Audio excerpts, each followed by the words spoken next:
Good morning students.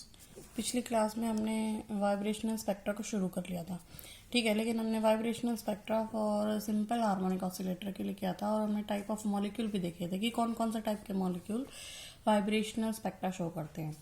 जैसे for example हमारा H2O2 CO2 N2, ये इस तरह के H2O2 N2 इस तरह के मॉलिक्यूल्स जो होते हैं, इनमें कोई भी बेंडिंग मोशन नहीं होती। दैट्स वाई इनका डाइपोल मोमेंट चेंज नहीं होता और इस वजह से ये मॉलिक्यूल क्या होते हैं, हमारे पास में IR इनएक्टिव होते हैं, ठीक है। मतलब IR स्पेक्ट्रोस्कोपी कौन से मॉलिक्यूल शो करेंगे जिनका डाइपोल मोमेंट चेंज होगा। मॉलिक्यूल मे और may not contain permanent dipole moment, but उनका डाइपोल मोमेंट चेंज होना चाहिए। जैसे फॉर एग्जांपल CO2 का मॉलिक्यूल मैंने आपको पिछली क्लास में बताया था, ये जो मॉलिक्यूल है इसके पास में नेट डाइपोल मोमेंट इसका 0 होता है, क्योंकि इस वाले डाइपोल की डायरेक्शन ये है, इस वाले की ये है, तो कैंसिल आउट हो जाएगा, ठीक है। तो ये मॉलिक्यूल जो है वो माइक्रोवेव इनएक्टिव है। रोटेशनल स्पेक्ट्रोस्कोपी ये वाला मॉलिक्यूल शो नहीं करता है, पर ये मॉलिक्यूल वाइब्रेशनल स्पेक्ट्रोस्कोपी को शो करेगा। क्यों? क्योंकि इसमें एसिमेट्रिक वाइब्रेशन की वजह से ये मॉलिक्यूल IR एक्टिव होएगा, ठीक है। अदर मॉलिक्यूल्स हमारे पास में जो कि IR एक्टिव रहेंगे वो है HCl, CO, NO, CO2, H2O, CH4, C2H4 etcetera, जिनके पास में change in dipole moment show करते हैं, ठीक है। नेक्स्ट टॉपिक है हमारे पास में vibrational energy levels for anharmonic oscillator. Harmonic oscillator के लिए हमने करी थी वाइब्रेशनल एनर्जी हमारे पास में होती है delta nu bar is equal to omega E, ठीक है। समझ में आ गया। और ये एनर्जी की फॉर्म ये भी एक ये वाला फॉर्मूला HC ओमेगा E। अब देखो अनहार्मोनिक ऑसिलेटर के लिए, देखो सिंपल हार्मोनिक ऑसिलेटर के लिए एनर्जी ऑफ वाइब्रेशन क्या होती है, EV is equal to V plus half HC omega E। What is V? V is the vibrational quantum number. V क्या हमारा वाइब्रेशनल क्वांटम नंबर है, ठीक है। और इसकी वैल्यू 0, 1, 2, 3 कुछ भी हो सकती है। और ओमेगा E हमारे पास में इक्विलिब्रियम फ्रीक्वेंसी, H आपको पता है प्लैंक कांस्टेंट, और C क्या है, वेलोसिटी ऑफ लाइट। ये सिंपल हार्मोनिक ऑसिलेटर की एनर्जी होती है, ये हमने पिछली क्लास में देख लिया, ठीक है। अब अनहार्मोनिसिटी की वजह से क्या आएगा मॉलिक्यूल के अंदर वो हम देख रहे हैं।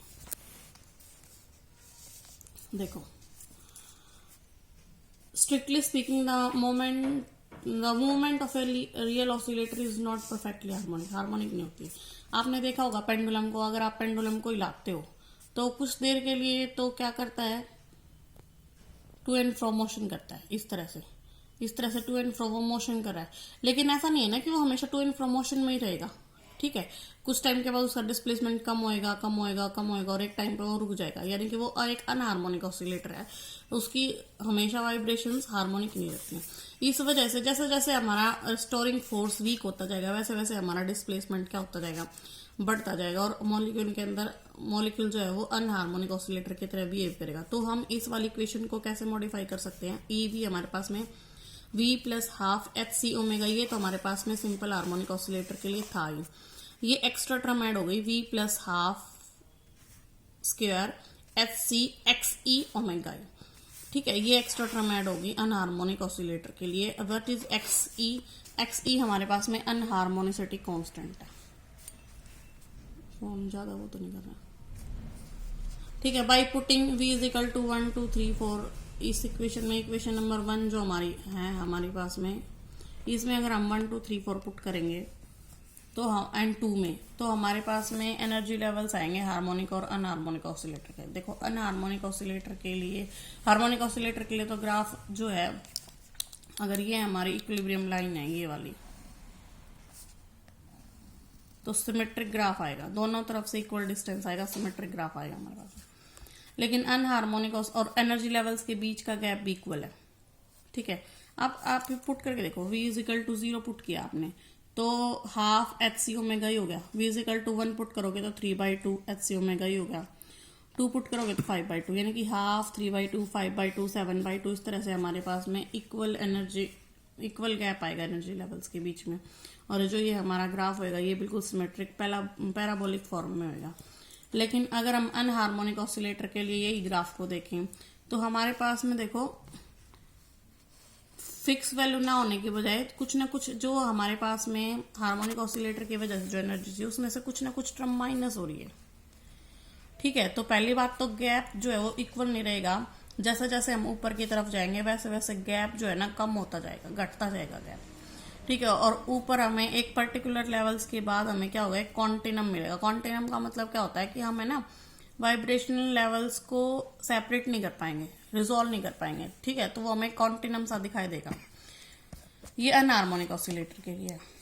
अब सिलेक्शन रूल्स की बात करते हैं अनहार्मोनिक ऑसिलेटर के लिए। हार्मोनिक ऑसिलेटर के लिए सिलेक्शन रूल्स क्या थे कि डेल्टा वी प्लस माइनस 1 होना चाहिए।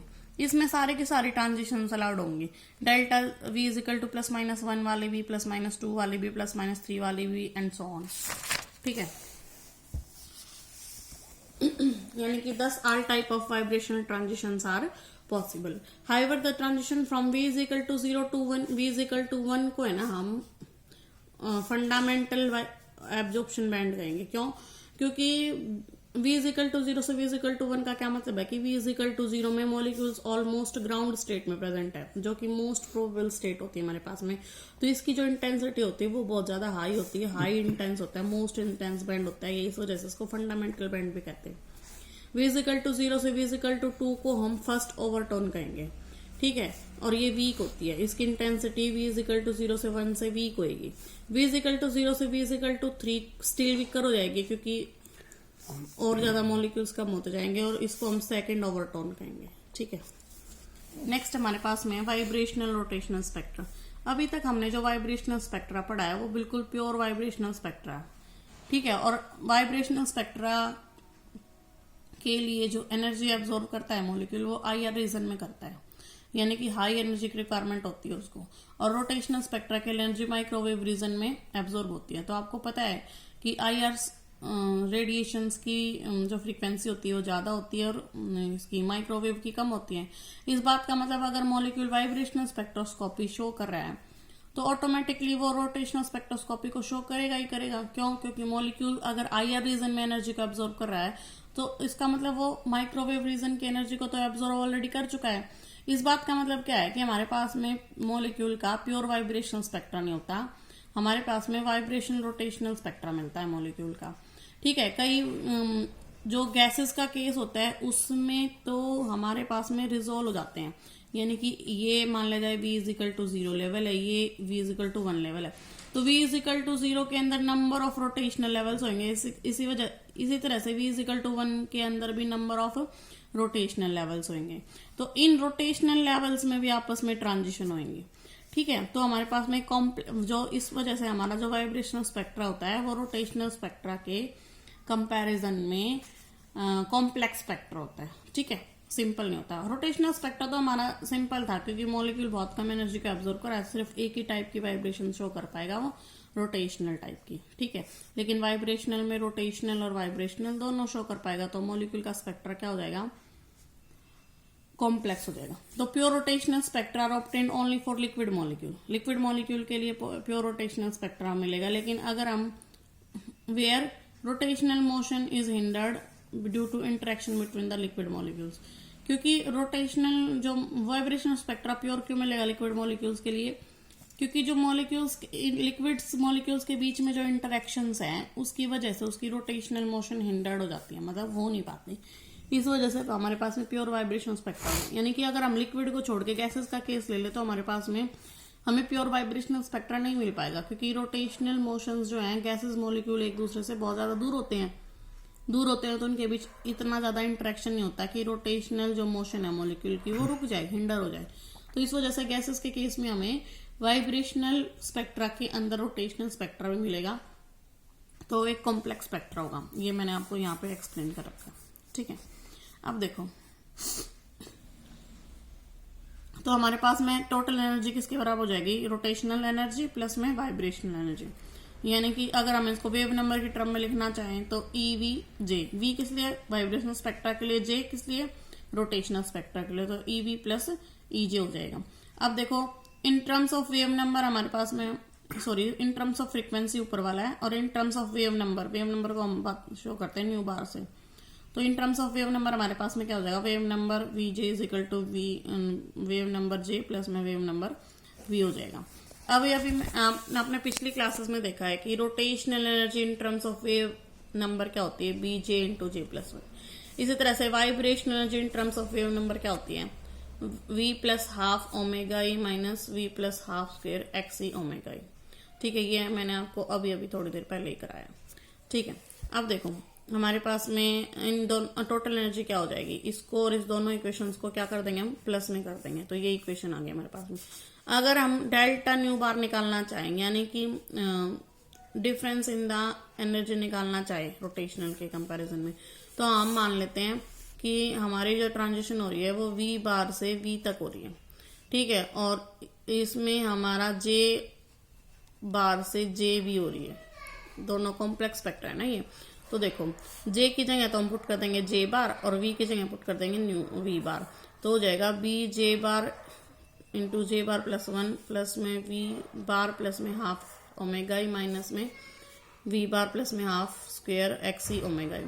ठीक है, अब क्या हो रहा है, अब j तक जा रहा है ना, v तक और j तक जा रहा है, तो ये टर्म सेम रहेंगे हमारे, b j into j plus 1 plus half v plus half omega e minus में ये वाली टर्म। ठीक है, दोनों को हम मतलब ये हमारा क्या है, चेंज इन एनर्जी आ गया रोटेशन की वजह से, स्पेक्ट्रोस्कोपी की वजह से।